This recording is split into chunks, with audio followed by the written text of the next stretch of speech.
Amados, eu quero, antes de começar a trazer a palavra, quero falar um pouco de como o Senhor me deu essa palavra há umas 3 ou 4 semanas atrás. Eu perdi o sono de madrugada e o Senhor me deu essa palavra. E é uma palavra um pouco dura. Quando o Senhor ia falando comigo, eu vou ser sincera, eu chorei muito quando o Senhor me deu essa palavra. E no dia seguinte, eu senti que deveria escrever. O Senhor deixou bem claro que eu deveria trazer essa palavra para a igreja. Aí eu pensei, bom, semana que vem vai estar o pessoal do Eu Escolhi Agir. Na outra semana, nós vamos estar pregando fora. Na outra é o Mark. Eu acho que até lá, né? Quem sabe? O Senhor esquece, né? E fala... fala, olha...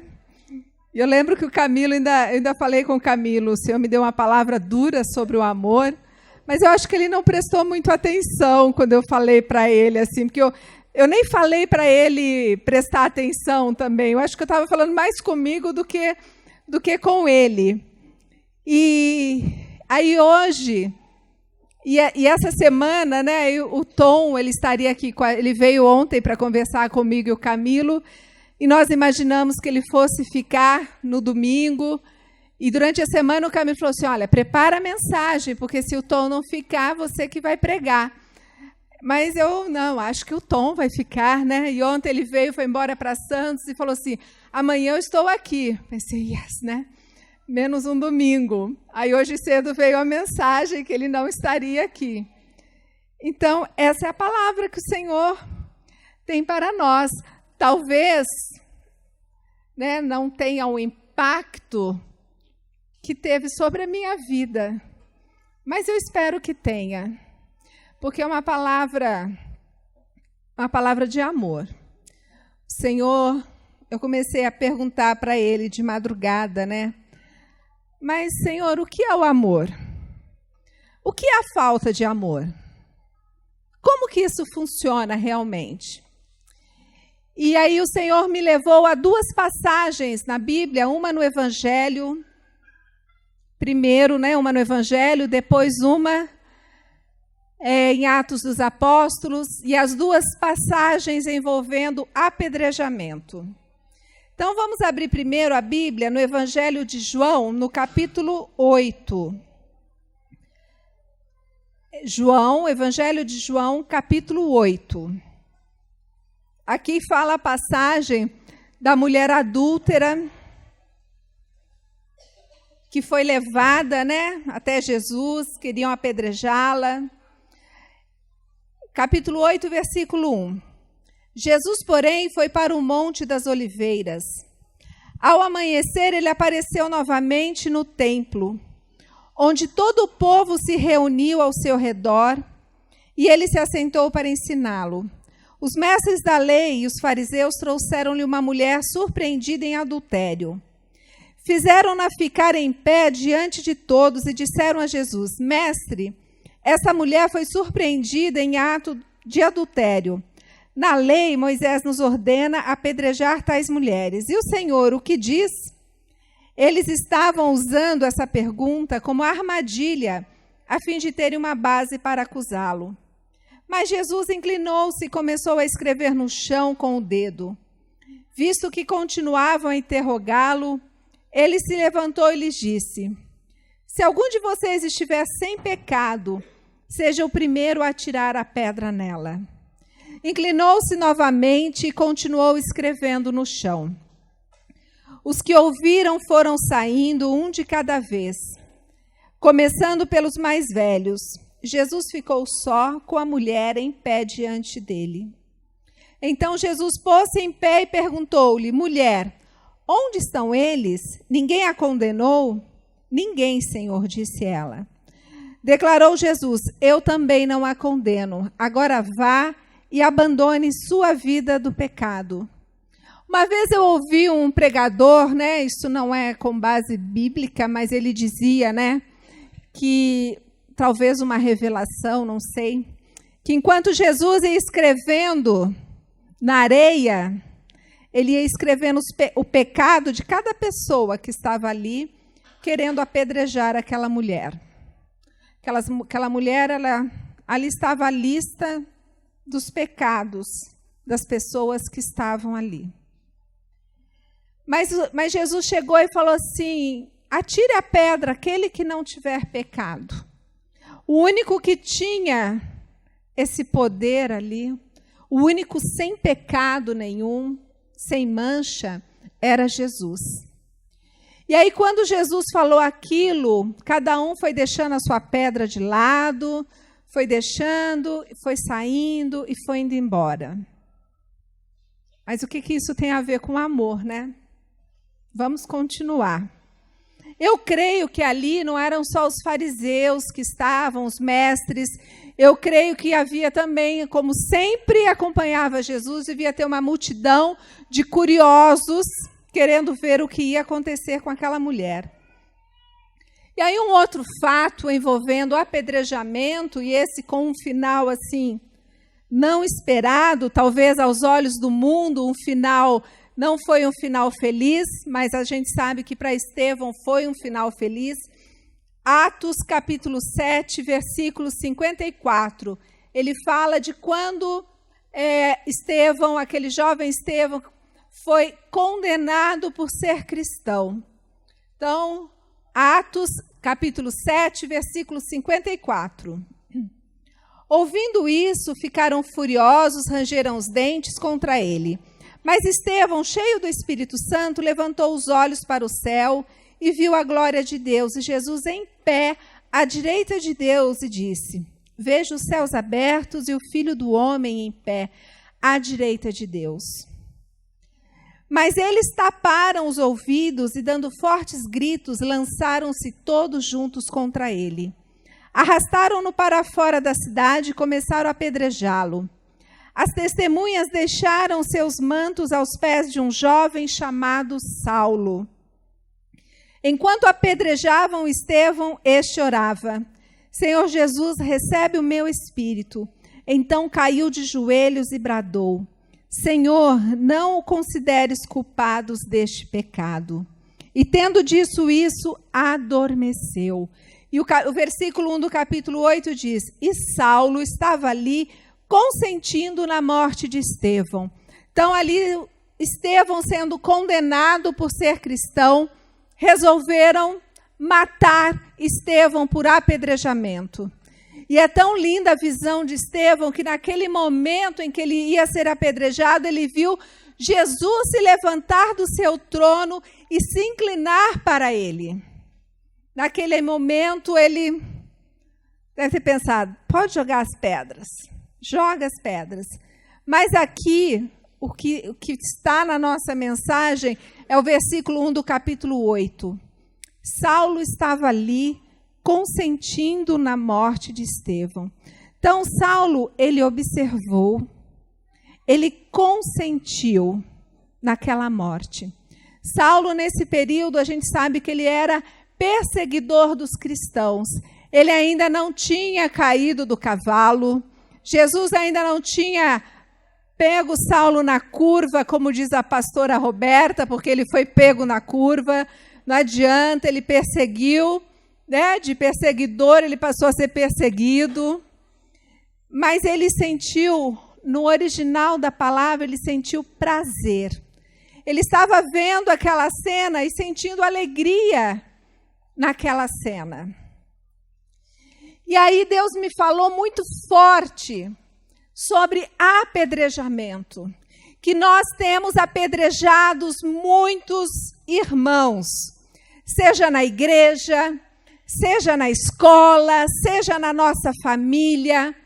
As nossas pedras têm sido palavras, palavras duras que têm sido ditas por nós, fofocas que têm sido ditas por nós.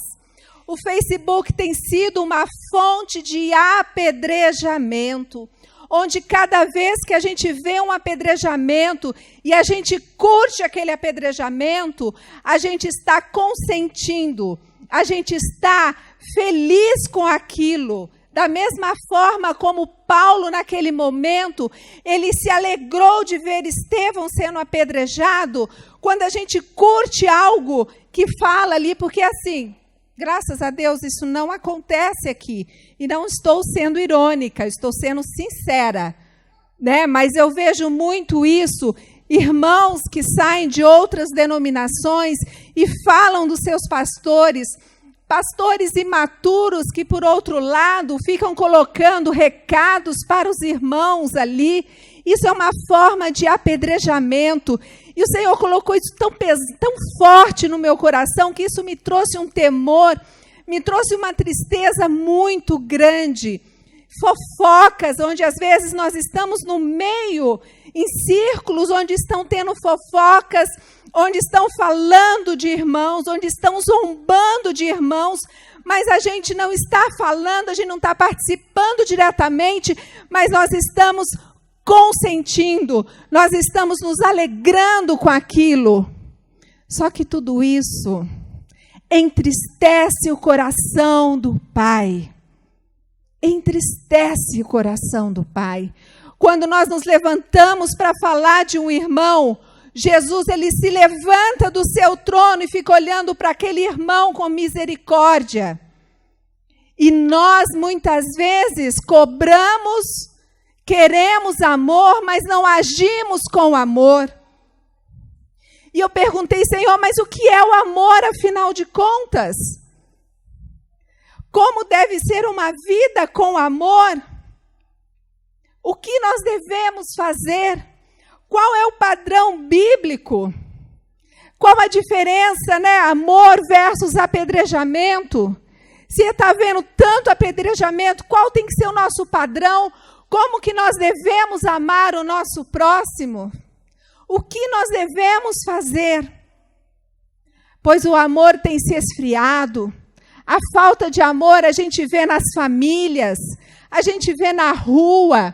As pessoas passam hoje por um mendigo, por alguém, e não, sabe, é como se fosse normal aquilo. É como se fosse normal ter alguém ali embriagado, rastejando pela rua. E existem aqueles que lançam as pedras.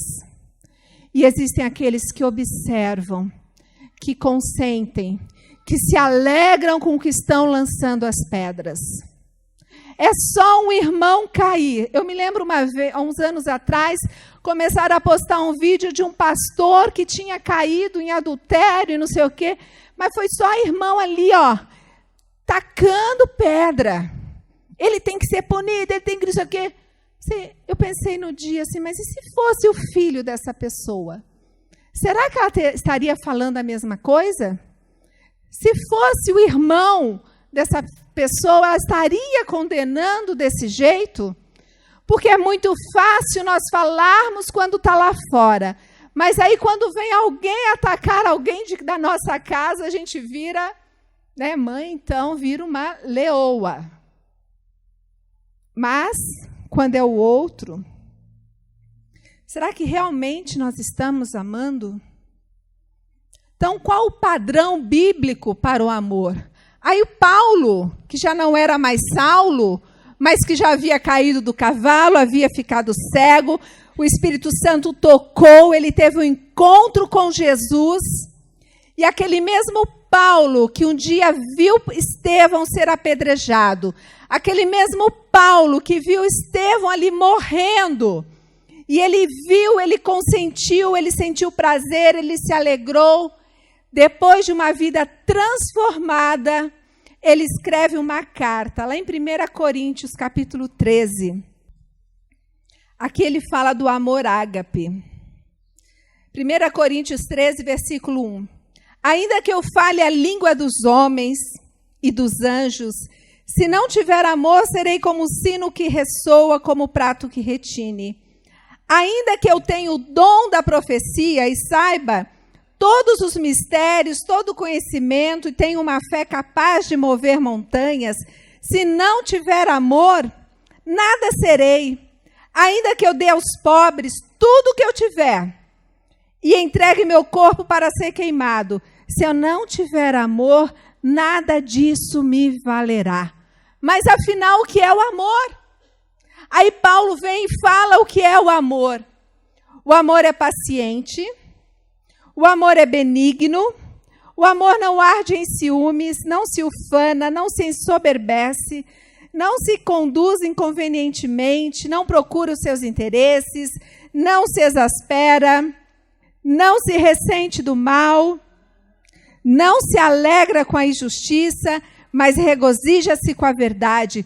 Tudo sofre, tudo crê, tudo espera e tudo suporta. Aí eu falei, vou lá no original da palavra. Eu quero descobrir no original, quando foi escrita a Bíblia, na letra original dela, o que ele quis dizer com cada palavra dessa. Quando ele fala que o amor é paciente. Se o amor é paciente, eu tenho que ser paciente. Então, o que é paciente? É ser de um espírito paciencioso, que não perde o ânimo. Perseverar pacientemente e bravamente ao sofrer infortúnios e aborrecimentos. Ser paciente em suportar as ofensas, injúrias dos outros. Ser moderado e tardio em vingar-se. Ser longânime, tardio em irar-se, tardio para punir. O amor é paciente. Eu amo, eu sou paciente, eu suporto ofensas.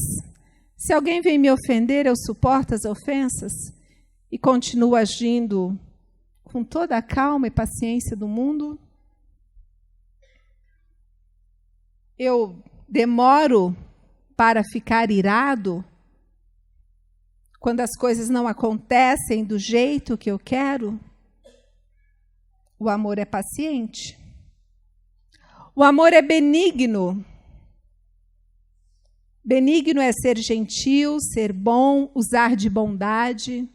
Eu tenho usado de bondade com as pessoas que estão ao meu redor. E as pessoas que não estão ao meu redor, eu tenho usado de bondade. Eu amo realmente. O amor é paciente. O amor é benigno.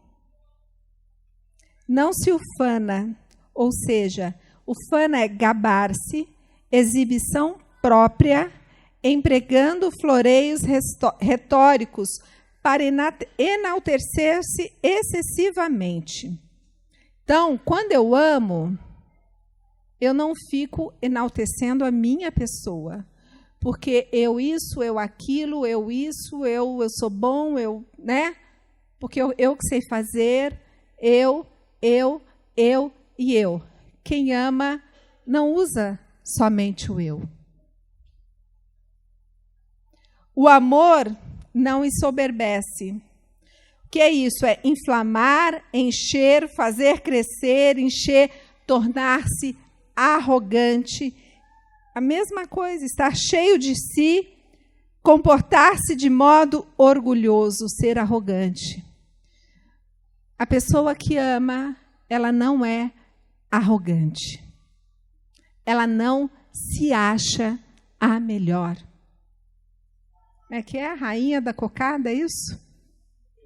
Preta. Eu nem sei o que significa esse termo. Vai ver que é uma, né? Nem sei o que significa isso. Mas diz que quando a pessoa se acha, né? Mas deixa para lá, né? Não sei o que isso significa, então não vou nem falar de novo. Mas é aquela pessoa que se acha, né? Ela se acha tal, ela se acha a melhor, ela se acha assim, está numa roda, ela sempre, né? Se alguém falar que está com dor de cabeça, a dor de cabeça dela tem que ser maior do que a outra que está com dor de cabeça. Se falar que está com a unha quebrada, todas as unhas do pé vão estar quebrados, porque o dela tem que ser melhor. É desse jeito. Mas uma pessoa que ama, ela não é assim. O amor, ele não é egoísta. O amor, ele não pensa somente em si. Porque quando a gente olha tudo isso aqui sobre o amor, a gente vê o quê? Que está pensando no próximo. Aí, não se exaspera. Foi o que eu falei? Não. Se irrita, provocar, incitar a ira, desprezar, tornar-se irado. Então, quem ama, não fica irado o tempo todo. Não se ira. O amor não é ciumento. Sabe o ciúme? O ciúme está lá na obra da carne. Aqueles que, quem comete tais coisas não verão o reino de Deus. Está lá no ciúme. E aqui então fala que o amor não arde em ciúmes. O amor, ele não se conduz inconvenientemente, sabe? Está ali numa roda de pessoas e se conduz de forma inconveniente, não busca os seus próprios interesses. Ele se alegra com a verdade. O amor, ele não se alegra com a injustiça. Quando vê a injustiça, quem ama se entristece. Não fica alegre com a injustiça, mas se alegra com a verdade. E aí ele fala algo assim que, na minha opinião, é o mais forte de tudo, quando Paulo está falando sobre o amor. Porque o amor tudo sofre, tudo crê, tudo espera, tudo suporta. É lindo de se falar. Mas e para viver isso? E aí, no original da palavra tudo sofre, eu fiquei assim... falei, mas é isso? Porque tudo sofre, eu imaginei a pessoa lá sofrendo, né? Mas o tudo sofre, o que quer dizer no original é coberta, telhado para cobrir, proteger ou abrigar, acobertar com silêncio, manter segredo, esconder, ocultar dos erros e faltas de outros, através de ocultamento, manter longe de algo que ameaça, manter-se firme contra, resistir, aguentar, tolerar. O tudo sofre é você aguentar e cobrir a pessoa que está fazendo algo que não está certo. A nossa primeira reação quando alguém faz algo errado é o quê? Botar a boca no trombone, que agora a boca no trombone se chama Facebook, né?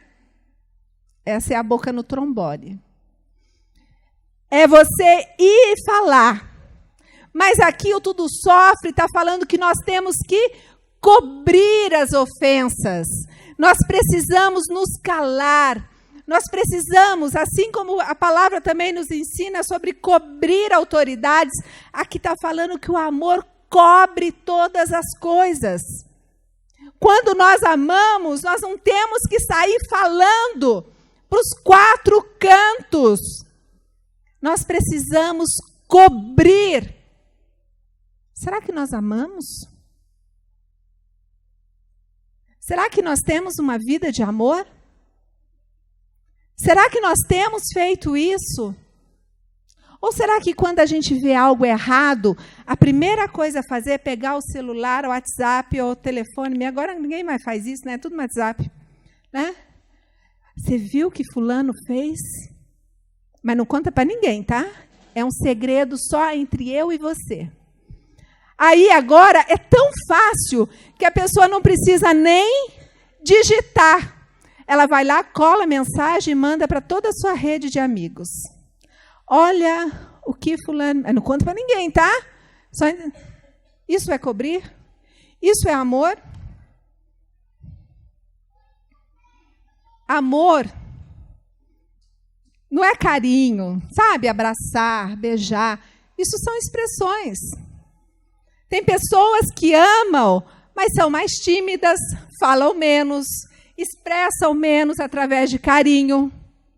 E às vezes a gente pensa, aquela pessoa não ama, Mas é uma pessoa que, apesar de ser retraída, é uma pessoa paciente, é uma pessoa bondosa, que tudo sofre, tudo crê. Tudo crê é pensar que é verdade, estar persuadido de acreditar, depositar confiança. Tudo crer é ter um coração puro, é estar pronto a acreditar. É a pureza do coração. Só pessoas de coração puro conseguem ter esse amor.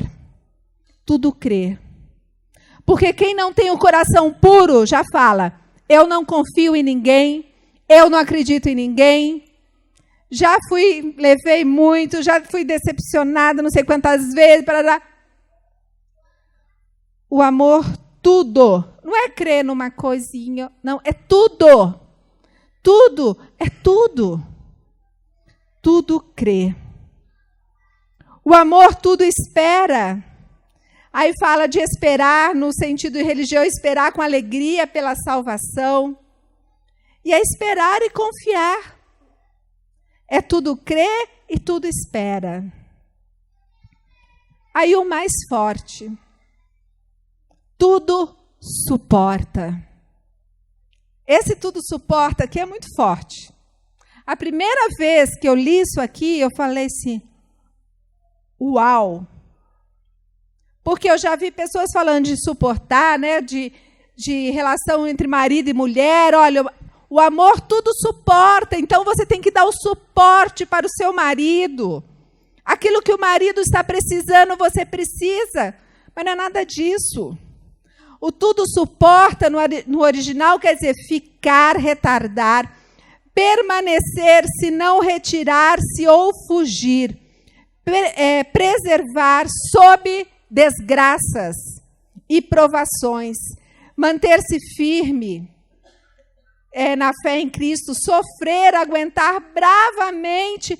Olha só, gente, sofrer, aguentar bravamente e calmamente maus tratos. Isso aí é o tudo suporta. O amor tudo suporta. Gente, isso é amor. Qualquer coisa que fuja disso que Paulo escreveu não é amor. Esse é o verdadeiro amor. Esse é o amor ágape. Esse é o amor fraternal. É o amor que é paciente. É o amor que é bondoso. É o amor que tudo crê, que tudo suporta, que tudo sofre. Será que nós amamos? Ou será que no primeiro probleminha a gente já quer fugir? Ou será que a gente já quer falar para todo mundo? E crente é legal, né? Porque crente fala assim, olha, eu vou falar para você porque é para orar, tá? Não é fofoca, não. É oração, tá? Tá. O Espírito Santo conhece a sinceridade do nosso coração. Nós não enganamos o Espírito Santo. Ele habita em nós. É impossível enganá-lo. Ele sabe quando nós estamos falando com sinceridade ou com falta de amor. O Senhor tem me falado que chegou a hora de parar de atirar pedras. Chegou a hora de parar de assistir, consentindo. É tempo de amar mais, de ser mais paciente, mais bondoso, menos ciumento, ou nada ciumento, nada invejoso, nada orgulhoso. É tempo de nos alegrarmos com a verdade. Cobrar amor é fácil, mas amar não é fácil. Fácil é amar algumas pessoas. Tem pessoas que são fáceis de amar. Tem pessoas que são fáceis de amar. São pessoas mais dóceis, mais extrovertidas, temperamentos, né? Tem pessoas que têm um temperamento assim mais fácil de lidar com todo mundo. E tem aquelas pessoas que são mais difíceis de amar. Mas esse amor que Paulo fala não é apenas para a gente dar aquelas pessoas que são fáceis de amar. Jesus falou que nós devemos amar até os nossos inimigos. E como que nós devemos amar os nossos inimigos? Sendo paciente, sendo bondoso. Quando eles falarem aquelas coisas assim que nos machuca, que é uma pedrada, lembra, Jesus está lá em pé olhando para a gente. Estevão, naquele momento, ele amou aquelas pessoas. Ele estava ali morrendo, apedrejado de forma injusta, mas ele amou. Porque ele falou assim lá no finalzinho, né? Senhor, não consideres culpados deste pecado. Assim como Jesus falou, ele também falou. Por quê? Porque ele amou os inimigos dele naquele momento. Até Saulo, que estava ali. Imagine Paulo depois que se converteu, né? Então, nós precisamos amar aqueles que não são fáceis também. Aqueles que dão trabalho também. Amar é todo mundo. Jesus nos ensinou lá em Mateus 22, 39. O segundo, semelhante a este é. O segundo o quê? Mandamento. Amarás o teu próximo como a ti mesmo. Esse é o mandamento que o Senhor nos deixou.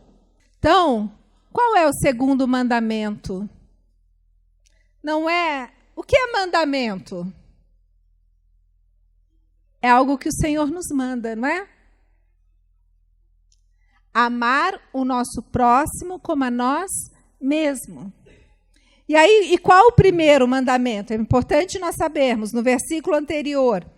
Respondeu-lhe Jesus, amarás o Senhor teu Deus de todo o teu coração, de toda a tua alma, de todo o teu entendimento. Esse é o grande e primeiro mandamento. O primeiro mandamento, amar a Deus sobre todas as coisas. De todo o nosso coração, de toda a nossa alma, com todo o nosso entendimento. E aí depois, o segundo mandamento, amar o teu próximo como a ti mesmo. Se a gente não ama, a gente corre o risco, aí Mateus capítulo 7, agora que é o 7, versículo 21. Se a gente não segue o mandamento do que Deus nos deixou, que Jesus nos ensinou, nós corremos o risco de um dia ouvir isso que está aqui. Mateus 7, 21. Nem todo o que me diz, Senhor, Senhor, entrará no reino dos céus, mas aquele que faz a vontade do meu Pai que está no céu. Qual a vontade de Deus? Nós lemos agora há pouco. Amar a Deus sobre todas as coisas e o próximo como a ti mesmo. E muitos naquele dia hão de dizer, Senhor, Senhor, porventura não temos nós profetizado em teu nome, e em teu nome não expelimos demônios, e em teu nome não fizemos muitos milagres? Então eu lhes direi explicitamente, nunca vos conheci. Apartai-vos de mim, os que praticais a iniquidade. Mas, Senhor, eu expulsei demônios em teu nome, profetizei em teu nome. Aí o Senhor pode virar e falar assim, eu nunca te conheci. Jesus não falou isso para Estevão. Quando Estevão estava sendo apedrejado, ele se levantou para olhar Estevão. Mas se nós não amarmos, o Senhor pode falar isso para nós. Nunca vos conheci. Amar não é uma opção. Eu escolho amar ou não, eu escolho amar essa pessoa, eu escolho amar. Não, amar é um mandamento. Não é opção, é mandamento. Mateus 24, 3. No Monte das Oliveiras achava-se Jesus assentado, quando se aproximaram dele os discípulos em particular e lhe pediram: dize-nos quando sucederão essas coisas e que sinal haverá a tua vinda e da consumação do século. Então perguntaram para Jesus, né, os sinais dos finais do tempo. E ele lhes respondeu: vede que ninguém vos engane, porque virão muitos em meu nome dizendo: eu sou Cristo, e enganarão a muitos. E certamente ouvireis falar de guerras e rumores de guerras. Vede, não vos assusteis, porque é necessário assim acontecer, mas ainda não é o fim.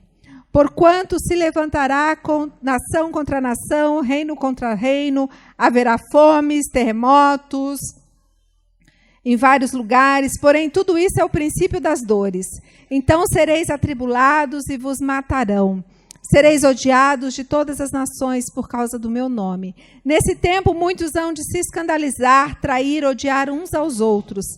Levantar-se-ão muitos falsos profetas, enganarão a muitos.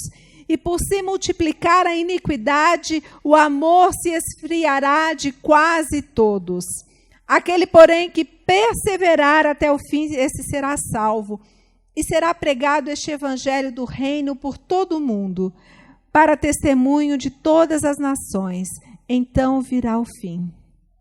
O nosso amor não pode se esfriar.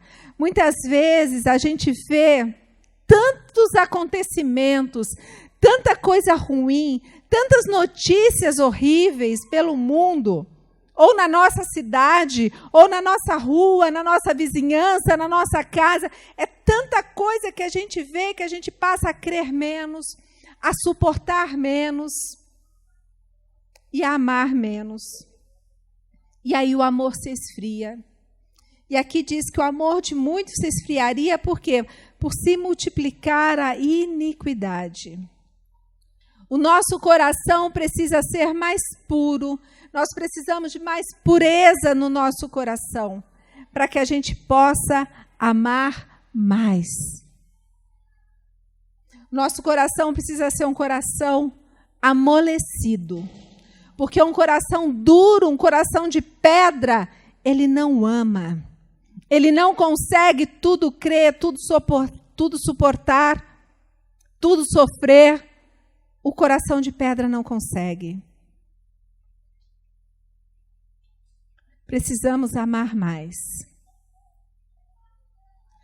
Talvez precisamos nos arrepender pela nossa falta de amor, pela nossa falta de paciência, pela nossa falta de bondade, por estarmos sentindo inveja, ciúmes, por não estarmos sofrendo, por não estarmos tudo crendo, tudo suportando. Talvez você nesse momento esteja pensando assim: tal pessoa não ama. Talvez no seu pensamento você esteja tirando algumas pedrinhas. E aí Jesus, talvez ele esteja com um pedacinho de pau escrevendo assim: o amor é paciente, o amor é bondoso, não inveja, não se vangloria, não se orgulha, não maltrata, não procura interesses, não se ira facilmente, não guarda rancor. Não guarda rancor. Quantas pessoas rancorosas, quantas pessoas amargas. Mas diz que o amor não guarda rancor, na versão NVI. O amor não se alegra com a injustiça, mas se alegra com a verdade. Tudo sofre, tudo crê, tudo espera, tudo suporta. Essas não são palavras para serem ditas apenas em cerimônias de casamento.